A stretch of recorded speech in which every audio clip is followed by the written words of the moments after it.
संत शिरोमणी सावता महाराज हे आपल्या कामामध्येच देव आहेत असं मानून आपल्या शेतामध्ये काम करत करत विठ्ठलाचं नामस्मरण करत त्या ठिकाणीच काम हाच देवाची भक्ती आहे हे सावता महाराजांनी त्यांच्या कामाच्या रूपातनं दाखवलेलं आहे। आणि आषाढी यात्रेमध्ये सर्व संतांच्या वाऱ्या पालख्या या पंढरपूरमध्ये येत असतात, परंतु सावता महाराजांची पालखी पंढरपूरला येत नाही। आणि पंढरपूरची विठ्ठलाची पालखी देवाची हा जो रथ आहे देवाचा तो आरण या ठिकाणी संत सावता महाराजांना भेटायला जात आहे।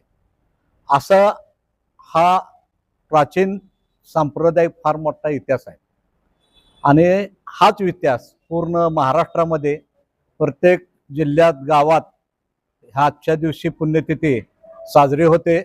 आरण ह्या ठिकाणी मोठ्या प्रमाणात पुण्यतिथी साजरी होते। तसंच पंढरपूरमध्ये सुद्धा हे पुण्यतिथी चांगल्या प्रकारे गेली 71 वर्ष 72 वर्ष झाले हे पुण्यतिथी ह्या ठिकाणी साजरी होत आहे। त्याचबरोबर शिरपल हांडे ही गिनीज बुकात नोंद व्हावी असं आरण या ठिकाणी होत असते। त्याच्यानंतर पंढरपूरमध्ये तशीच मोठी शिरपल हांडे सुद्धा उद्याच्या दिवशी या ठिकाणी संपन्न होते। असा हा संतांचा महिमा, संत सावता महाराजांचा महिमा आज ह्या सर्व महाराजांचे भक्त मंडळी समाज बांधव हे आज जपत आहेत। त्या पंढरपूर संत सावता महाराज मंदिर ट्रस्टच्या वतीने पंढरपूर या ठिकाणी गेले 72 वर्ष हा सोहळा उत्सव मोठ्या थाटामाटात साजरा होत आहे।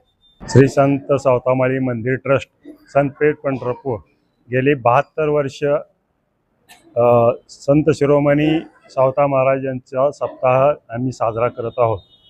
ट्रस्टीमधील सर्व सहकार्य माझे 15 दिवस सप्ताह करीत असताना सकाळच्याला ज्ञानेश्वरी पारायण असते, नंतर सावता महाराज महात्म्य असते, त्याच्यानंतर हरिपाठ असतोय आणि नंतर कीर्तन असते। आज पुण्यतिथी निमित्त समाजातर्फे सर्वांना महाप्रसादाचा कार्यक्रम उत्साह मोठ्या पद्धतीने साजरा केला जातो।